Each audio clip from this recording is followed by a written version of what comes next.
200+ ছিল বলবো না, সেটা ওদের ব্যাটিং দেখেও কিন্তু আমরা মনে করছি যে 200+-এর উইকেট ছিল না। আমাদেরও আর্লি ব্যাটিংয়ে কিন্তু এরকম মনে হয়নি, বাট যখন একটা ব্যাটসম্যান উইকেটে থাকে, সময় নেয়, তখন তার কাছে মোর ইজি হয়, প্ল্যান করতে, এক্সিকিউশন করতে ইজি হয়, যেটা ওদের বলতে গেলে রিয়াদ ভাই করেছে, ফাহিম আশরাফ করেছে। আসলে খেলাটা কিন্তু ওদের জন্য এত ইজি ছিল না যে আমরা 2 ওভার বাকি থাকতে হারতে হবে। ওরা কিন্তু মোমেন্টামটা আমাদের দিকে ছিল প্রায় অলমোস্ট 10, 12, 13, 14 ওভার পর্যন্ত। দেন এটা শিফট হয়েছে। তো আমার কাছে মনে হয় যে ব্যাপারটা আসলে ভালো ব্যাটিং করা, বোলিংয়ে এক্সিকিউশন করা, এটা আসলে ম্যাটার করে, বা এই কারণে আসলে ওরা জিতেছে। ওরা যে বলগুলো পেয়েছে সেগুলো পারফেক্টলি বাউন্ডারি নেওয়ার চেষ্টা করেছে। আমাদের আসলে এক্সিকিউশন ভালো মতো হয় নাই, এই কারণে আসলে মনে হচ্ছে যে উইকেটটা অনেক ভালো ছিল। বাট আমরা এমন না যে খুব ভালো ভালো বলে কিন্তু তারা মারলো, ব্যাপারটা তাও ছিল না। আমরা বেশ কিছু বাউন্ডারিসের বল দিয়ে দিয়েছি, দ্যাটস ওয়াই দে স্কোরড। অবশ্যই টি20 খেলা, মোমেন্টামের খেলা, যে কোনো সময় যে কোনো টিম নিয়ে যেতে পারে, শিফট হতেই পারে। বাট প্লেয়ারদের মধ্যে ভেরি ইয়াং সাইড, এমন না যে অনেক experience, but they are very talented players. তো ওরা আসলে এমন না যে তারা খুব বডি ছেড়ে দিয়েছে বা রিল্যাক্স হয়ে গেছে, বাট এটা সত্যি যে আমাদের কাছে কিন্তু যে অনেক অপশন বোলিংয়ে ছিল তাও কিন্তু না। আসলে একটা ক্যাপ্টেনের কাছে যখন অপশন থাকে, আপনি যদি বরিশালে চিন্তা করেন বা যে কোনো টিমের চিন্তা করেন, তাদের হাতে বোলিংয়ের অপশন কিন্তু অনেক, তারপরেও কিন্তু তারা 190-95 আমরা করতে পেরেছি। সেখানে আমাদের কাছে কিন্তু বোলিংয়ের একটা লিমিটেশনস আছে, এটা আপনারা সবাই দেখেছেন। তো সেখান থেকে আমরা একটা অলরেডি ফরেনার একটা কম নিয়েও খেলছি, যেখানে একটা অলরাউন্ডার থাকতেই পারতো। তো আমার মনে হয় আমাদের অবশ্যই বোলিংয়ের একটু এক্সপিরিয়েন্সের ঘাটতি আছে। আদার দেন তাসকিন, ই বোলিং এক্সেপশনালি ওয়েল। ওর সাথে যদি কোনো একটা বলার ভালো একটা এক্সিকিউশন করতে পারতো, ভালো একটা 4টা ওভার শেষ করতে পারতো, আমার মনে হয় গেমটা আমাদের কাছে থাকতো। বিশাল ঘাটতি বলবো না, এরা সবাই কিন্তু আসলে পারফর্ম করেছে। আসলে শফিউল ভাই দেখেছি আমরা লম্বা সময় ধরে বাংলাদেশ টিমে খেলেছে, এক্সপেরিয়েন্স। আমরা মোহর শেখ যে আছে, সেও কিন্তু এনসিএলে ভালো বল করেছে, সুইং করাতে পারে, ডোমেস্টিকে ভালো করেছে। মৃত্যুঞ্জয় কিন্তু আপকামিং খুব ভালো একটা শেপে ছিল, বিপিএলের একটা এক্সপিরিয়েন্স আছে, এনসিএলও ভালো করেছে। আসলে আমরা যারা আছে তারা যে খারাপ করে টিমে আছে ব্যাপারটা তা না, they are performer, they are well capable. But বিপিএলের মতো মঞ্চে আসলে সব টপ প্লেয়ারদের আসলে জায়গা এখানে হয়। তো সেখানে আসলে অনেক সময় এক্সপিরিয়েন্সের কারণে অনেক সময় এক্সিকিউশন হতে পারে না, বা ক্রাউডের প্রেশার থাকে। আমার মনে হয় প্লেয়ার কেউ খারাপ না, বাট আশা করি তারা নিজেদেরকে এখানে শো করবে যে তারা কতটা ভালো। এটা ছাড়া আসলে ক্যাপ্টেনের কিছু করার থাকবে না, বা টিমেরও কিছু করার থাকবে না। আমার হয়তো বা নেক্সট ম্যাচে আপনি একে বাদ দিয়ে আরেকজনকে খেলাবেন, সে কতটুকু প্রুফ করতে পারে, সেটা দেখার বিষয়। বাট আমরা আসলে চেষ্টা করব যেসব প্লেয়ার খেলবে তাদেরকে ব্যাক করার। এছাড়া যদি কোনো প্লেয়ার বাইরে থেকে আমরা আনতে পারি, যদি সেটা বিদেশি হতে পারে বা I don't know local players available কেমন আছে, সেটা নিয়ে আমরা কথা বলবো। লেটস সি এটাকে আমরা কীভাবে ম্যানেজ করতে পারি। যখন এই টিমের ক্যাপ্টেন সিলেক্ট হলাম, তখন আসলে আমার প্রতিটা প্লেয়ারের কাছে একটাই রিকোয়েস্ট আছে বা থাকবে সবসময় থ্রু অফ দ্য টুর্নামেন্টে। আসলে এখানেই এমন কিছু প্লেয়ার আছে যারা নিয়মিত না, বড় টিমে নিয়মিত খেলছে না, বা ন্যাশনাল টিমে আসতে চায়। সাপোজ আমার ক্ষেত্রেই বলেন, আপনি জিসানের ক্ষেত্রে বলেন, আপনি ইয়াসিরের ক্ষেত্রে বলেন, আকবরের ক্ষেত্রে বলেন, Murad. So they are Mrityunjoy, they are very capable, very close to national side. So তারা সবাই কিন্তু অন্য টিমে গেলে, বা হয়তো যদি রংপুর ধরেন বা বরিশাল ধরেন বা ওরকম যদি টিমে ধরেন, তাহলে কিন্তু ডিফিকাল্ট হবে হয়তো বা ম্যাচ খেলার ব্যাপারটা থাকে অনেক সময়। কিন্তু যখন এরকম একটা টিমে খেলে যারা মোটামুটি একটা ব্যালেন্স টিম, তাদের কিন্তু অপরচুনিটি যে পুরোটা ম্যাচ খেলার, বা তাদেরকে একটা জায়গা ফিক্স থাকে। তো আমার শুধু একটা কথাই ছিল যে আসলে প্রুভের অনেক জায়গা আছে, যে তুমি কতটুকু ক্যাপাবল। আসলে এই বিপিএলটা তোমাদের জন্য এনজয় করার জায়গা, যে তোমরা বেস্ট আউটকাম দেওয়ার চেষ্টা করো, দ্যাটস ইট। কারণ তুমি ম্যাক্সিমাম ম্যাচই খেলবা, সবাই আসলে জানে যে তারা খেলবে, কাউকে তো আসলে ড্রপ দেওয়ার কোনো ব্যাপারটা ওরকম নাই। তো সে ফ্রি আছে, রিল্যাক্স আছে। আই হোপ এটা একটা মানসিক বাড়তি সাহস দেয়। আপনি যখন এনসিএল খেলে, বিসিএল খেলে বা প্রিমিয়ার লিগ খেলে, তারা কেন পারফর্ম করে? তারা কিন্তু জানে যে আমি এই ম্যাচগুলো টুর্নামেন্ট সম্পূর্ণ খেলবো। 2টা ম্যাচ খারাপ হলে, 3টা ম্যাচ খারাপ হলেও কিন্তু তারা কাম ব্যাক করে। একটাই কারণ, যে তারা কনফিডেন্স পায় কোচের কাছ থেকে, ক্যাপ্টেনের কাছ থেকে, যে সে থ্রু অফ দ্য টুর্নামেন্টটা খেলবে, তখনই আসলে আউটকামটা আসে। তা আমার মনে হয় ইয়াসির আপ্পি একটা ভালো জায়গা পেয়েছে, 4 নম্বরে ব্যাটিং করবে। আশা করি এটা ওর একটা বাড়তি মোটিভেশন দিয়েছে। আর থ্রু অফ দ্য উইকেটের সময় আমার কথা হচ্ছিল যে যেহেতু 2টা উইকেট পড়ে গেছে, আর পিছনে আমাদের ওরকম ক্যারি করার ব্যাটসম্যান নেই, তা আমি চেষ্টা করছিলাম ওর সাথে একটাই কথা, যে আমার অনেক সময় 2 রান হোক ওভারে, 3 রান হোক, বাট আমরা ক্যারি করবো ম্যাচটাকে।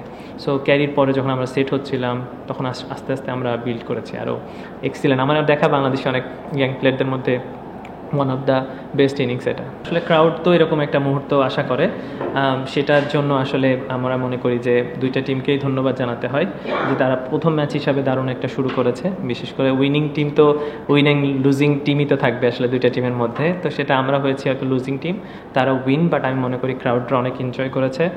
আসলে চেষ্টা করব রাজশাহী টিমের যেই প্লেয়ারগুলো আছে তারা যেন এরকম কনফিডেন্স নিয়ে নেক্সট ম্যাচগুলোতে নামতে পারে। আর ক্রাউডের জন্য একটা ভালো ম্যাচ ছিল, আর আমরা দেখে আসছি বিপিএলে কিন্তু প্রথম ম্যাচটা লো স্কোরিং হোক হাই স্কোরিং হোক এর একটা টানটান উত্তেজনা থাকে, সেটা আজকে হয়তো ব্যতিক্রম হয়নি, বাট এই বছর শুরুটা দারুণ হয়েছে বিপিএলের, আশা করি এটা চলমান থাকবে। স্লিপ করেছি এইটা আসলে বলবো কাউকে আসলে অবশ্যই দোষারোপ তো করতে অবশ্যই করব না, বাট আমার মনে হয় যে অ্যাজ এ বোলিং ইউনিট আমাদের আরও এক্সিকিউশনের জায়গা আছে, এবং আমার মনে হচ্ছে যে 13-14 ওভার পর থেকে আমার কাছে মনে হচ্ছে আমরা একটু মোমেন্টামটা হারিয়েছি। যখন শাহিন শাহ আফ্রিদি কিছু বাউন্ডারিজ স্কোর করলো, তারপরে ফাহিম আশরাফ এসে তো একটা দারুণ ইনিংস খেললো, আর রিয়াদ ভাই তো থ্রু অফ দ্য ইনিংসেই ম্যাচটাকে দারুণভাবে বিল্ড করেছে। তো আমার মনে হয় এক্সপিরিয়েন্সের একটা ব্যাপার ছিলই, তা আমার কাছে মনে হচ্ছে ওরা যে সময় নিয়েছে ওইখান থেকে আমার মনে হচ্ছে একটু স্লিপ করেছি আমরা।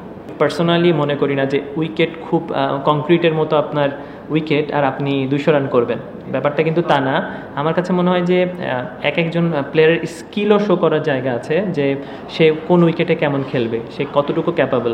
আপনি কংক্রিটের মতো উইকেট দিবেন টাকাস টাস করে মারবে, ব্যাপারটা আসলে এরকম না। তা আমি চাবো স্পোর্টিং উইকেট অবশ্যই হোক। আপনি পেস দেখেছেন সকালে, স্পিনও যারা ভালো জায়গায় বল করেছে বল হয়েছে। আমার কাছে মনে হয় ব্যাটসম্যানেরও একটা রেসপন্সিবিলিটি আছে যে প্রতিটা উইকেটেই আন্ডারস্ট্যান্ড করা যে আমি এই উইকেটে কত রান হবে। আমরা কিন্তু 190 জন্য খেলিনি, কখনোই না। আমরা কিন্তু 150-60-এর জন্যই খেলতেছিলাম যখন 2 উইকেট পড়ে গেছে। কিন্তু ওইটাকে যখন আমরা আস্তে আস্তে বিল্ড করলাম তখন কিন্তু মনে হচ্ছিল এটা 170-এ যাবে। 170 থেকে যখন মনে হচ্ছিল যে ওকে আমরা আরেকটু ট্রাই করতে পারি, সেট ব্যাটসম্যান আছে, তখন কিন্তু 190 যেয়ে শেষ হয়েছে। আসলে আমার কাছে মনে হয় কিছু কিছু সময় ব্যাটসম্যানকেও বোঝা উচিত যে আমার এই উইকেটে কতটুকু রান করতে হবে বা কতটুকু আমাদের সেফ স্কোর। সো আমার কাছে মনে হয়েছে যে উইকেট ভালো ঠিক আছে, বাট ব্যাটসম্যানদেরও একটা অবশ্যই থ্যাঙ্কস বা বলতে হয় যে অবশ্যই ভালো ব্যাটিং করেছে। রিয়াদ ভাই, মুশফিক ভাই বাংলাদেশের এইরকম ম্যাচ অনেক অনেক খেলেছে, এবং এইরকম ম্যাচ তাদের হাত থেকে আমরা অনেক জেতানো দেখেছি।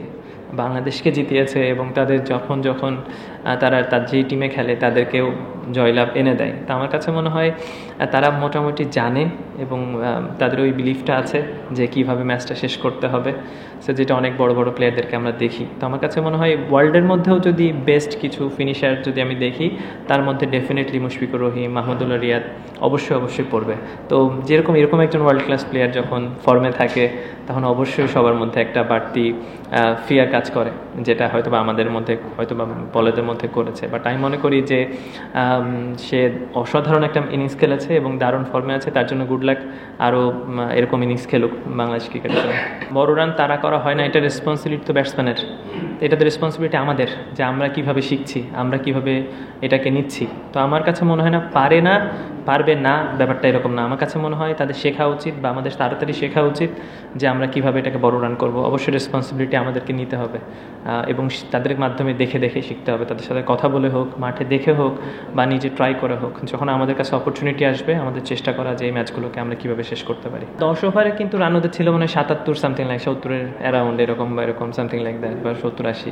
তখনও কিন্তু গেম আমাদের হাতেই ছিল। তখন কিন্তু যদি আমাদের রান টার্গেট থাকতো ওদের 160 রান, তখন কিন্তু গেম সিনারিও এরকমভাবেই চলতো। খেলাটা কিন্তু এভাবে লাস্টের দিকেই শেষ হতো। এমন না যে তারা 15 ওভারে খেলা শেষ করে দিত।